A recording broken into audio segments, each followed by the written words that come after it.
মাথাভাঙ্গা ১ নম্বর ব্লকের শিকারপুর গ্রাম পঞ্চায়েতের গাঁদুলির কুঠি এলাকায় এক কৃষকের ৩.৫ বিঘা জমির আলু ক্ষেত নষ্ট করার অভিযোগ উঠল দুষ্কৃতীদের বিরুদ্ধে।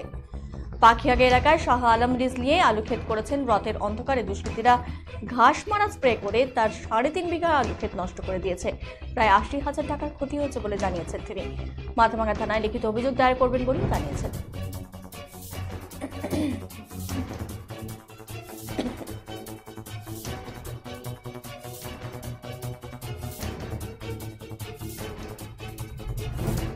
আমি এখানে লিস্ট নিয়েছি ১৫ থেকে ১৬ বিঘা জমি। আমার বাড়ি হাজরাহাটে, কিন্তু কে রাত্রে কালকে বিকেল বেলাও ভালো ছিল, রাত্রে এসে কে বা ঘাস মারা বা জঙ্গল মারা স্প্রে করছে। আমার এখানে ২ লাখ টাকার উপর খরচা, আজকে অর্ধেকটা করছে, সে বাকিটা কালকে যে করবে এরকম ঠিক আছে নাকি তাদের, এটার আমি কিন্তু বিচার চাই। আপনার করেছে আপাতত ৩.৫ বিঘা করছে, আর বাকিটা যে করবে না এটা কোনো শিওর নেই তার। করতে বেগুন বেগুন খেতে বড় তোমার জল চলে